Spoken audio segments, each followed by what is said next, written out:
Bonjour et bienvenue sur Plume à Papote.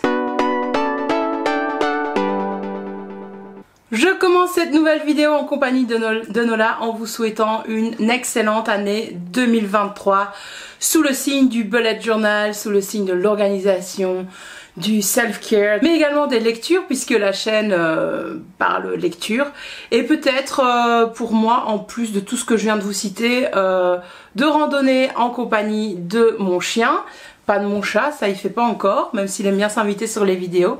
Et également de jeux vidéo, ça y est, j'ai craqué. Je me suis acheté une Nintendo Switch et donc 2023 va être sous le signe du jeu vidéo et de la redécouverte du gaming pour moi puisque j'ai plus touché à une console depuis des années. Dites-moi d'ailleurs si c'est quelque chose qui peut vous intéresser sur la chaîne ou sur Twitch. Ça pourrait être un beau défi pour 2023 de me lancer sur cette plateforme là juste pour des petits streams chill, cocooning et sans prise de tête. En tout cas, comme vous avez pu le voir dans cette vidéo, sur le titre, vous allez m'accompagner pour la préparation de mon bullet journal pour 2023 et pour la mise en place du mois de janvier. Alors on ne change pas une équipe qui gagne, je continue dans le même carnet que l'année précédente, à savoir un Midori qui fait je pense environ 250 pages ou quelque chose en genre. En tout cas il est énorme, les pages ne sont pas numérotées, mais là il y a quelques semaines j'ai compté le nombre de pages qu'il me restait dans ce carnet et j'en avais environ 120. 120 c'est un carnet entier qu'on peut acheter n'importe où, donc c'était ridicule de ne pas continuer dans ce bullet journal et d'en commencer un nouveau, même si pour beaucoup de bullet journalistes nouvelle année rime avec nouveau carnet. J'ai décidé donc de garder le même carnet, les mêmes bics, les mêmes stylos, etc. etc. D'ailleurs tout est en description ci-dessous, donc n'hésitez pas à cliquer sous les liens. Ci-dessous et sur les liens si vous voulez vous procurer le même matériel que moi. Attention, ce sont des liens affiliés, donc je tiens quand même à vous prévenir, mais ça me permet de faire une petite plus-value grâce à vous si vous achetez via ces liens.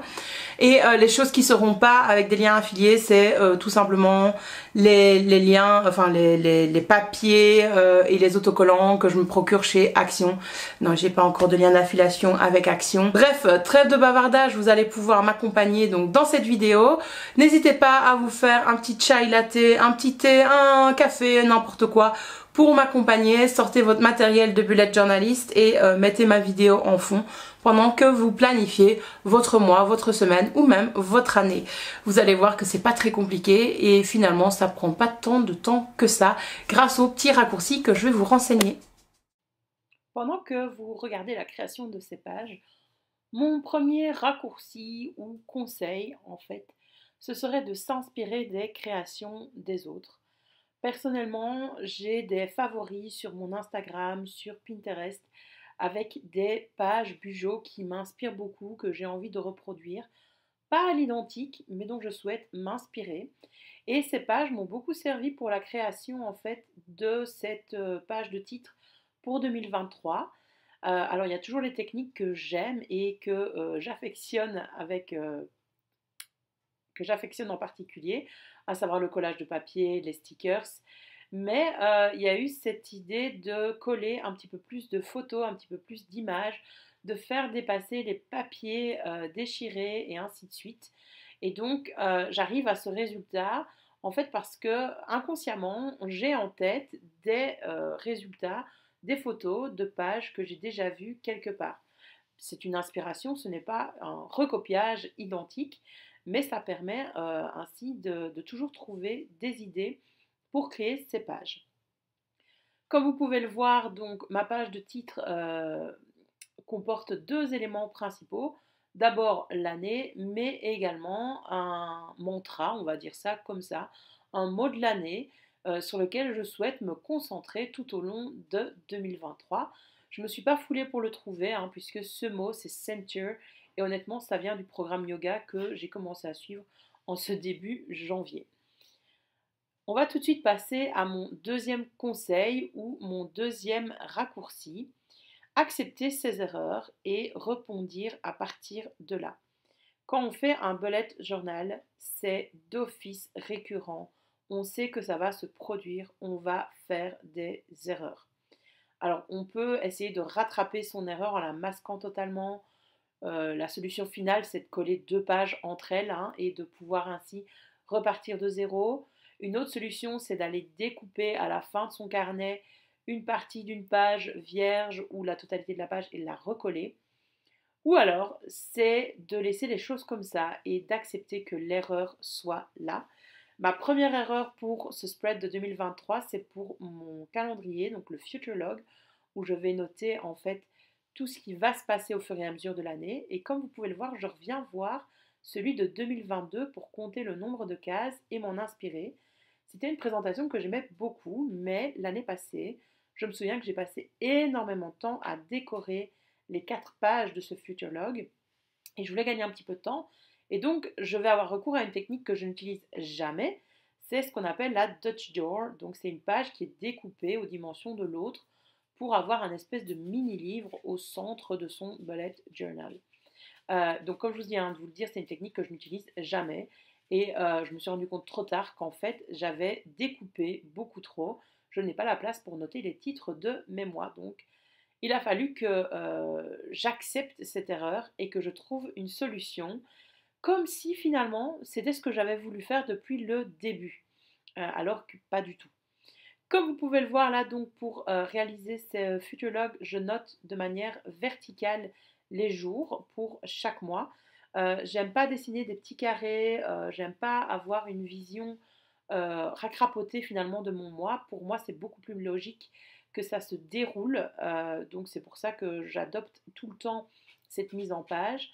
Et honnêtement, je pense que ça va un petit peu plus vite à faire, même si j'ai dû écrire 12 pages, 12 successions de chiffres, que de faire en fait des petits mois avec le 1 qui est noté au bonjour et ainsi de suite et ainsi de suite. Honnêtement, je pense que ça prend plus de temps. Là, je pense que ça m'a pris une vingtaine de minutes pour créer cette double page. Est-ce que ça vous arrive de faire des erreurs dans votre bullet journal? Vous allez voir, pour la création de ces pages, ça va m'arriver plusieurs fois et je l'accepte. C'est vraiment quelque chose que j'ai appris à faire et depuis que je bujote, en fait, j'ai plus de lâcher prise sur les événements, sur les choses qui arrivent dans ma vie parce que on peut jamais avoir un résultat aussi parfait que ce qu'on attendait. Mon troisième conseil ou raccourci, ce serait de se concentrer sur ce qui fonctionne pour vous. Pendant des années, j'ai utilisé dans mon bullet journal un Calendex et depuis celui-ci, depuis ce carnet, j'utilise un Future Log. Et en fait, il ne faut pas hésiter à changer et à passer à un autre type d'organisation et à un autre type de double page, par exemple, passer du Calendex au Future Log. J'entends souvent chez les débutants des phrases du style comment est-ce que je peux utiliser ce spread que j'ai créé où j'ai passé du temps, qu'est-ce qui pourrait me pousser à l'utiliser. Moi, je vous propose de retourner le problème dans l'autre sens en fait. Pourquoi est-ce que tu as besoin de ce spread? Et s'il n'y a pas de réponse, ben c'est que tu ne dois pas le faire en fait. L'utilité avant toute chose, je pense que c'est primordial. On voit souvent énormément de pages en début d'année chez les bujoteurs, alors que la plupart des gens en fait ne vont pas utiliser ces doubles pages. Ça nous amène à la page suivante qui en fait est une page que je ne vois jamais chez les autres, mais que moi j'utilise depuis quasiment le début. C'est un pet tracker.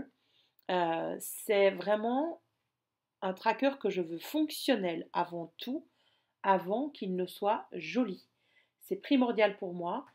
J'ai besoin de cela parce qu'avec mes deux animaux de compagnie, donc mon chat et mon chien, et étant célibataire, il n'y a que moi qui m'occupe d'eux.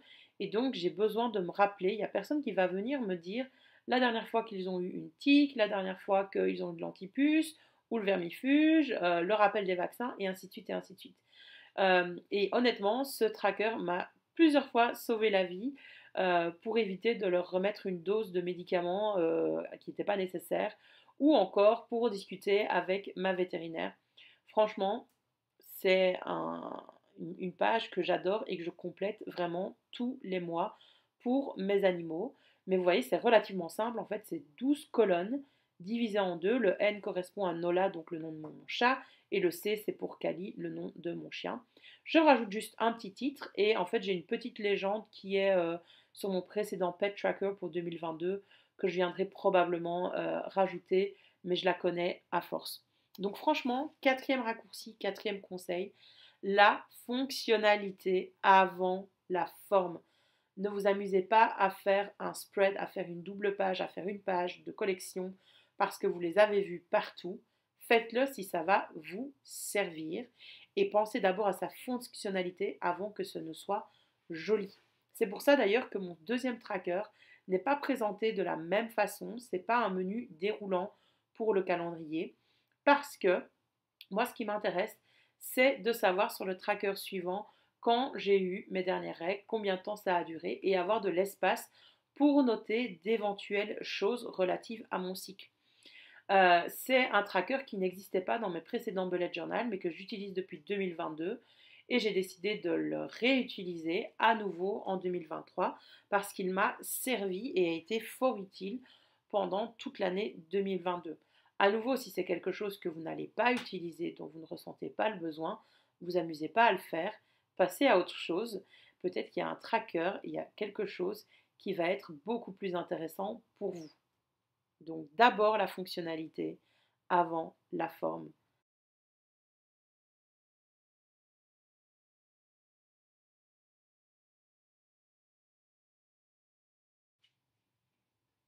Comme vous pouvez le voir, je décide d'avoir le même style en fait pour cette page que la page précédente. Je copie la calligraphie, je copie un peu le style et je relie les deux pages par un petit cadre. Vous verrez mieux lors du flip-through ce que donne à chaque fois les doubles pages. Je recadrerai un petit peu mieux à la fin de la vidéo. Je décide de décorer avec quelques stickers qui viennent de chez Action. On ne change pas une équipe qui gagne pour ceux qui regardent les vidéos Bullet Journal Plan With Me depuis longtemps sur la chaîne. C'est, point de vue rapport qualité-prix, je pense, les meilleurs stickers que vous pouvez avoir. Mais je pense quand même que les créations uniques des petites créatrices de stickers, des boutiques stickers, sont géniales. Et c'est un petit peu mon objectif de 2023. Écouler mon stock de choses à disposition papeterie en fait à la maison pour refaire du stock mais auprès de petites boutiques indépendantes. J'en arrive à mon cinquième conseil avec les pages suivantes. En faire moins, ne pas vouloir tout réinventer à chaque fois. Vous avez pu le voir, je suis retournée en 2022 dans mon bullet journal et je vais recopier exactement le même spread pour mes objectifs de l'année. La seule chose qui va changer, c'est la décoration, mais la base reste la même. Je vais donc tracer 6 rectangles pour 6 domaines de ma vie. Donc le perso, plus ma papote, donc la chaîne, mais également l'Instagram, le travail, la santé, le sport, je pense que c'est ça. Non, c'est pas le sport. C'est quel est mon... Il faut que j'aille revoir. Je ne reconnais plus par cœur mon... Ah oui, la maison, voilà, mon objectif. Et enfin, le dernier objectif, ce sont les relations. Celui-là, je m'en souvenais, mais je retombais plus sur la maison. Et en fait, c'est 6 grands domaines que je souhaite travailler pendant l'année. Et c'est une double page que je vais venir regarder en fait à chaque début de mois ou parfois même tous les 15 jours. Voir, tiens, où est-ce que j'en suis dans le travail, dans l'aboutissement de mes objectifs sur l'année. Ces 6 grands domaines n'ont pas changé par rapport à l'année passée et donc ça me semble totalement logique de continuer avec la même disposition et la même présentation. Ce qui est actualisé, c'est les objectifs en eux-mêmes puisque j'en ai réalisé l'année passée. D'autres sont devenus totalement caduques, c'est plus la peine de les poursuivre, c'est plus ce dont j'ai envie, ça ne correspond plus à mes valeurs par exemple, etc. Donc je les laisse tomber. Donc ils vont être remis au goût du jour et la décoration donc va changer. Alors ça change mais pas non plus énormément puisque je continue à colorier en alternance les noms des domaines et je mets du papier déchiré ainsi que des petits stickers à gauche et à droite. Donc d'où mon conseil, donc ne pas vouloir tout réinventer à chaque fois et parfois en faire moins, c'est mieux que de se disperser dans des tas de trucs. Ici, j'ai 6 domaines que je souhaite travailler. C'est énorme. Il va y avoir pour chaque domaine 2, voire grand maximum 3 objectifs. C'est pas la peine d'en mettre plus. 2 fois 6, ça fait 12 objectifs sur l'année. C'est déjà largement suffisant, bien entendu. Et on va arriver donc à la création des 2 dernières pages pour l'année qui sont absolument des nouveautés pour moi. Des choses dont j'avais jamais ressenti le besoin de faire. Et en fait, ces 2 pages vont remplacer mon tracker de zéro déchet et le tracker de nettoyage, de ménage. J'ai une routine qui est enfin bien mise en place pour tout ça, donc ça ne sert plus à rien d'avoir des trackers dans mon bullet journal à l'année. Par contre, je me retrouve souvent en manque d'idées quand on me demande tiens, qu'est-ce qui te ferait plaisir comme cadeau? Donc je vais créer une wishlist sur la gauche et à droite, ça va être une wishlist pour mes jeux Switch ou tout simplement un espèce de petit tracker de jeux dont j'entends parler qui me semble intéressant et que je dois aller vérifier. Ça va être donc mon souhait pour 2023. Je reviens un petit peu en arrière pour regarder un peu la tête que ça a. Et je vous ai laissé ce passage parce que c'est important de sentir un peu la vibe quand on bujote hein, avant de passer à la suite. Donc je regarde si je suis satisfaite, si je pense à autre chose que je devrais rajouter. Mais intérieurement, je me dis que non, c'est bon, j'ai tout ce qu'il me faut. Et on va pouvoir passer à la deuxième partie de la vidéo, c'est-à-dire la mise en place du mois de janvier dans mon bullet journal. Ce qui m'amène également à un conseil bonus, à un raccourci bonus si vous voulez. Ne vous comparez pas aux autres quand vous bujotez. Je sais, c'est très difficile. J'entends souvent de très chouettes compliments sur ma façon de bujoter. Mais rappelez-vous toujours que j'en suis à quasiment 7 ans, même voire plus, 8 ans, peut-être bien 8 ans, de bujotage. Ça fait 8 ans que j'utilise ce système. Et donc forcément, si vous êtes un débutant, vous n'allez pas du tout avoir le même résultat, ni les mêmes besoins. Donc, arrêtez de vous sous-estimer, de vous descendre. Le bullet journal, c'est là pour vous organiser, vous aider dans votre quotidien et vous faire plaisir, vous apporter quelque chose de bien au moral. Donc arrêtez de vous comparer. Comme vous pouvez le voir, je décore cette double page de titre avec une citation sur la gauche. Les étoiles ne peuvent briller sans obscurité. Et sur la droite, donc, on a cette arche un peu maladroite puisque je l'ai tracée à main levée avec une calligraphie donc, pour le mois de janvier. Et on arrive à ma deuxième grosse erreur de cette mise en place. C'est le découpage du papier étoilé. J'ai vraiment en fait découpé la page du dessous et donc mon calendrier après va être impacté par ça. Il va y avoir une espèce de trou dans la page. Mais bon, écoutez, voilà, j'ai décidé d'accepter ces erreurs.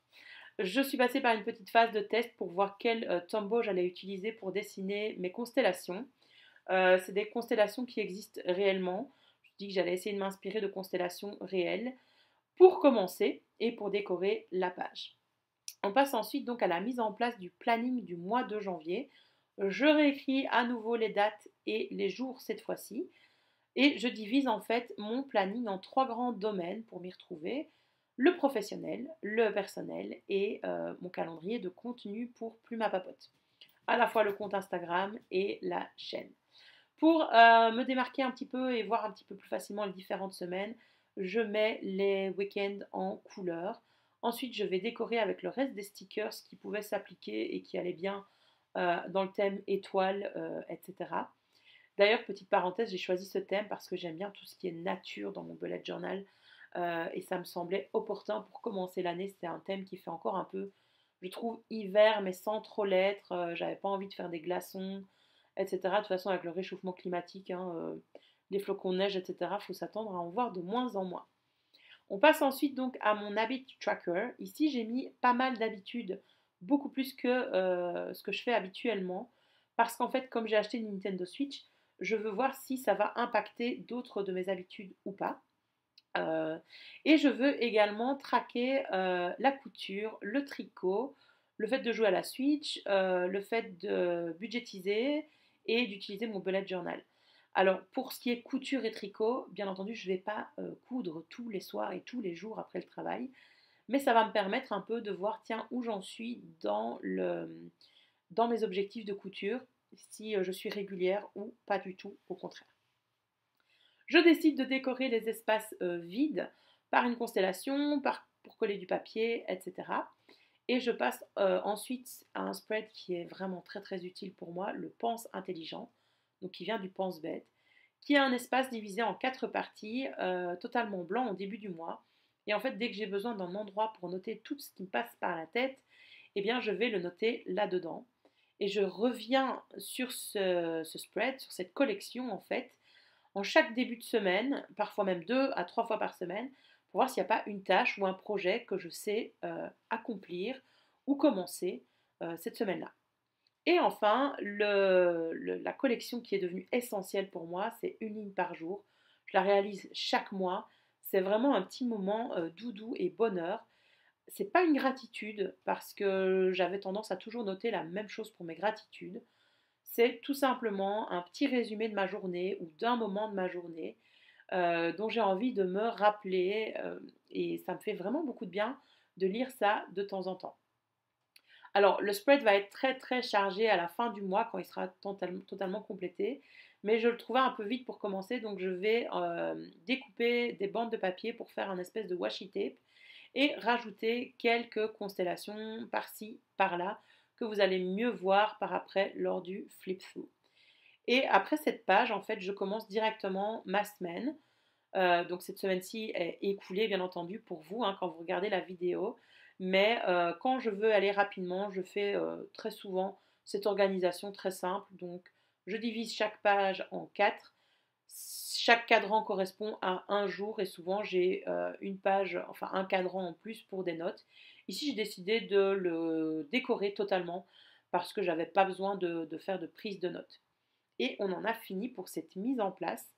Et donc il ne nous reste plus qu'à passer les différents spreads, les différentes collections en revue. J'aime finalement assez bien ce rendu avec les numéros des mois en grand. Je pense que ça va être du plus bel effet quand je vais commencer à ajouter tous les événements. J'aime aussi beaucoup ce Pet Tracker et le Menoré Tracker. Mélange français-anglais, c'est la galère hein, quand on doit le dire. Ma page d'objectifs pour 2023. Dites-moi en commentaire si vous vous êtes fixé des objectifs. Et enfin, ma page donc wishlist pour la maison personnelle, etc. Mais également pour ma Switch. Et le début du mois de janvier. Donc je suis assez fière, même si j'ai découpé cette arche un petit peu n'importe comment, il faut bien le dire. Et ce papier, vous voyez sur la gauche, c'est cette courbe qui n'est pas censée être là. Voilà, c'est une erreur. Il faut accepter les erreurs et faire avec. Ma page objectif pour le mois est d'habitude. Donc je reprends des mini-objectifs, je découpe les objectifs globaux pour l'année chaque mois. Mon pense intelligent. Et enfin, une ligne par jour avant de passer à la semaine en cours.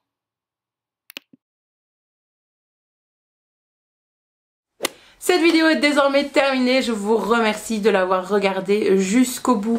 Je vous remercie pour votre soutien via la chaîne. N'hésitez pas à liker la vidéo, à la partager et à la commenter. Et moi je vous dis à la prochaine sur Plume à Papote. Bye!